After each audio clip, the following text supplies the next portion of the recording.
Hello বন্ধুরা, তোমরা সবাই কেমন আছো? আশা করি তোমরা সবাই খুব ভালো আছো, আর আমিও খুব ভালো আছি। তো অনেকদিন পরে আবার তোমাদের সামনে একটা ব্লগ ভিডিও নিয়ে আসি। তো বড়োদেরকে প্রণাম আর ছোটোদেরকে অনেক ভালোবাসা জানিয়ে আজকের এই ব্লগ ভিডিওটা স্টার্ট করছি। তো তোমরা ফার্স্ট থেকে লাস্ট পর্যন্ত এই ভিডিওটা দেখতে থাকো। তো তোমরা ভিডিও শুরুতেই দেখতে পেলে যে আমি আর সোনামা রেডি হয়ে এসেছি। আর ভিডিওর থাম্বনেল থেকে নিশ্চয়ই বুঝে গেছো যে আজকের ভিডিওটা তোমাদেরকে কী উপলক্ষে দেখাতে চলেছি। তো আজকের ভিডিওটা ছিল লক্ষ্মী পুজো উপলক্ষে। তো এই লক্ষ্মী পুজোটা কোন তিথিতে, মানে কোন হচ্ছে, কোন পূর্ণিমায় হচ্ছে, তো সেটাই তোমাদের সঙ্গে শেয়ার করব বলেছিলাম। তো দেখো, দেখতেই পেলে যে আমি আর সোনামা রেডি হয়ে একদম চলে এসেছি। আর এটা আমাদের কাকি শাশুড়িদের বাড়ি। তো দেখেছো কত সুন্দর করে আলপনা দিয়েছে, একদম গেট থেকেই ভিডিওটা স্টার্ট করেছে। আর ইতিমধ্যেই এসে দেখি বরণ করা শুরু হয়ে গেছে, মানে ঠাকুর মা লক্ষ্মী প্রতিমাকেও নিয়ে এসছে আর বরণ করা শুরু হচ্ছে। তো প্রথমেই ঢাকি ভাইয়ের ঢাকটাকে বরণ করে নিল। এরপর এক এক করে, যেহেতু তিনজন স্ত্রী লাগে, তো তিনজন স্ত্রী মিলে এই মা লক্ষ্মীকে বরণ করতে হয়। তো প্রথমেই যিনি বরণ করছেন ইনি হলেন আমার কাকি শাশুড়ি মা। আগেকার যুগের মহিলারা দেখেছেন কত বড় ঘোমটা টেনে মাকে বরণ করছিলেন, তো সেই জন্য মুখটা ভালো করে দেখা গেল না। তো তিনজন স্ত্রী লাগে, তো তিনজন স্ত্রী হয়ে গেছিল। ওনার পাশে যিনি দাঁড়িয়েছিলেন ইনি হলেন এই বাড়ির বউ, মানে লক্ষ্মী, এই বাড়ির লক্ষ্মী বউ। তো এক এক করে পুজো করছেন। তো ওই কাকিমা প্রথমে বরণটা সেরে নেবেন, এরপরে এক এক করে আরও দুজন বরণ করবেন, এরপরে বরণ করবেন। আর এই দেখো এখানে দাঁড়িয়ে আছে আমার ননদ, আমার যা, এইটা হলো আমার মাসি শাশুড়ি, আর ওখানে আমি সোনামাকে দেখলে। তো এরপরে ওনার, মানে আমার কাকি শাশুড়ি বিয়ান বরণ করবেন। আর ওনারা হলো জাতিতে পলিয়া, আর আমার কাকি শাশুড়া হলো, আর আমরা একই জাতি। তো দেখুন খুব সুন্দরভাবে বরণ করছে। ওনাদের সিস্টেমটা আমার এত ভালো লেগেছে, কী বলবো। মানে আমাদের সঙ্গে ওনাদের একটু আলাদা নিয়মকানুন হয়, তো ওনাদের নিয়মকানুনগুলো খুব ভালো। তো এরপরে দেখতে পেয়েছি আমাদের মা লক্ষ্মী মাকে একদম জায়গা মতো সিংহাসনে বসিয়ে দিলেন। খুব সুন্দর ডেকোরেশনটাও করেছে দেখলাম, দেখে আমার এত সাজালো গোছালো দেখে এত মনটা ভালো লাগলো। তো কি বলবো, আর তোমাদেরকেও কেমন লাগলো সেটা কিন্তু অবশ্যই ভিডিওতে জানাবে। এরপর সারাদিন উপোস থাকার পর এই ভিডিওটা করছিলাম হলো 12ই ফেব্রুয়ারির দিন। তো এডিট করার জন্য ভিডিওটা আজকে শেয়ার করতে হলো। এবার আমরা প্রায় বসে গিয়েছিলাম অঞ্জলি দেওয়ার জন্য। আমরা সকাল থেকে না খেয়েছিলাম। তো এখন বাজে 2টো 2:30টার মতো বেজে গিয়েছে। তখন পুরোহিত মশাই এসেছিলেন পুজোর জন্য। তো পুজোর জোগাড় হচ্ছিলো, এখানে ফুল টুল সব কিছু সাজানো হচ্ছিলো, আর পুরোহিত সব কিছু গুছিয়ে নিচ্ছিলেন, মানে কী কী লাগবে কী কী না লাগবে সব কিছু। আর এই দেখছেন বসে আছে, এই আমার বড় যা, আর আমি ওদিকটাতে বসেছিলাম, আর আমার ননদও ওখানে বসেছিলেন। তা যা যা ভোগ ঘর থেকে যা যা লাগছিলো সেই ভোগের জিনিসগুলো নিয়েছিলাম, আর ওদিকে ফুলগুলোকে ছাড়িয়ে নিচ্ছিলাম। কারণ যেহেতু অনেক লোকই উপোস আছে, তো অঞ্জলি দিতে অনেক ফুল লাগবে, সেই জন্য আমরা ফুলগুলোকে ছাড়িয়ে নিলাম। আমার সোনামাও দেখো কত সুন্দর কাজ শিখে গেছে, একদম পাক্কা বুড়ি, কী বলবার ওর কথা। খুব সুন্দরভাবে ও কাজগুলো করছিল, মানে কাজ কি একটা নিয়ে তোর থাকতে হবে, তো সেটাই হচ্ছিল। যাই হোক, তাদের চুপ করে বসেছিল, এটাই অনেক, তাই না বলো? কী করবো। আর একা একা এইভাবে রাখতেও যে হয়, মানে আমি তো ভাবছিলাম অঞ্জলি দিতেই পারবো না, এই ছোটো বাচ্চাটা। অনেকেই বলেছিল না, কাকি শাশুড়িও বলেছিল যে না বৌমা তোমার উপোস থাকতে হবে না এরকম ছোটো বাচ্চা নিয়ে। আমি আবার বললাম না, না আমি একটু থাকবোই। তো মায়ের কৃপায় আমি থাকতে পারলাম। তো আশা করি অঞ্জলিটাও ঠিকভাবে দেবো।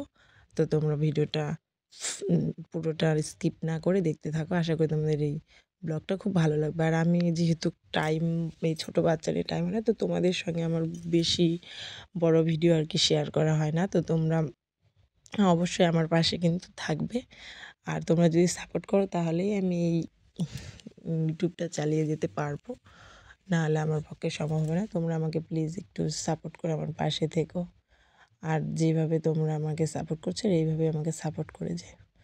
তো দেখতেই পাচ্ছ আমরা হাতে হাতে করছিলাম, কারণ অনেকটাই সময় পেরিয়ে যাচ্ছিলো, সেই জন্য হাতে হাতে সব কিছু ভোগ টোগ ওই ঘর থেকে নিয়ে এসেছিলাম। আর এরপরে ওগুলোই করছিলাম। আর কী কী লাগবে, আরও দিদিভাই ফুলের মালা করছিল, ফুলের মালা বানানো হয়েছিল না ওগুলো, মানে একটা পুজো হলে যেরকম। আর এই পুজোটা 2 বছর ধরে করছে কাকিবাড়িতে, এরপর থেকে বাৎসরিক, মানে প্রতি বছরই করবে। তো এইটা হলো 2য় বছর মা লক্ষ্মী পুজোর। আর এটা হলো মাঘ মাসের, এর আগের বার করেছিল পূর্ণিমার তিথিটা আলাদা ছিল, আর এইবার হলো মাঘ মাসের পূর্ণিমাতে নিয়েছে। তো দেখতে পাচ্ছ পুজো স্টার্ট হয়ে গিয়েছে, ঠাকুরমশাই মন্ত্র পড়ছেন। আর যে কারণটা তোমাদেরকে বলছিলাম যে এইবার কেন মাঘী পূর্ণিমাতে এই মা লক্ষ্মী পুজোটা হচ্ছে, কারণ অসুবিধা ছিল এই বাড়ির বৌমা মানে আমার যা, তার হলো বেবি হয়েছিল, ওই জন্য ওই রাস পূর্ণিমাতে নিতে পারেনি, এই জন্য এই মাঘী পূর্ণিমাতেই এই লক্ষ্মী পুজোটা নিয়েছে। আর দেখো পুরোহিত মশাই কত সুন্দর নেচে নেচে পুজোটা সম্পন্ন করছেন। প্রথমে ধূপ ধুনো দিয়ে মাকে আরতি জানাচ্ছেন, এরপরে এক এক করে আরতি জানাবে। তো চলো তোমাদের পুজোটা একটু ভালো করে দেখাই, তো তোমরা পুজোটা দেখতে থাকো কেমন করে ঠাকুরমশাই নেচে নেচে পুজো করছে।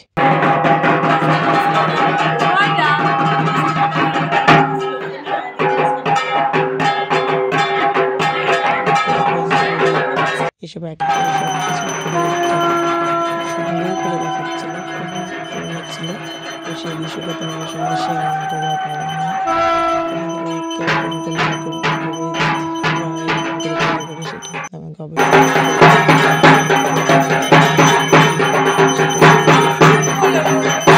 পুজোর ভিডিওটা তোমাদেরকে দেখাচ্ছি, দেখতে থাকো। আর এদিকে দেখো আমি আর আমার সোনামা একটু ফটো তুলে নিচ্ছিলাম এই ফাঁকে অঞ্জলি দিতে বসেই, কারণ সোনামাকে আর কিছুতেই রাখতে পারছিলাম, অনেকক্ষণ এসেছি। আমার সোনামাও প্রায় উপোসের মধ্যে, মানে সকালে শুধু একটু খেয়ে এসছে আমার সঙ্গে। আর দেখো আমার মা মেয়ে আমাকে কত আদর করছে, কি বলবো, ওর মুখের দিকে তাকিয়ে যে আমার সব দুঃখ বেদনা সব ভুলে থাকতে পারি। ওর একদিকে ফৌজিবাবুর কথা খুব মনে পড়ছিল, যে শ্বশুরবাড়িতে কোনো কিছু হলো ও পাশে না থাকলে সত্যি খুবই খারাপ লাগে, কিন্তু এই সোনামা আমাকে সেই কষ্টটা মনেই করতে দেয় না, সবসময় আমাকে আগলে রাখে, আমি ওকে আগলে রাখি আর ও আমাকে আগলে রাখে। দেখলেই তো তোমরা ভিডিওটাতে মানে ও এত ছোট বয়সে হয়তো ভগবানই ওকে শিখিয়েছে। আর এই লক্ষ্মী পুজোর দিন আমার মা লক্ষ্মীকে কাছে পেয়ে আমি সত্যি খুবই খুবই ভালো।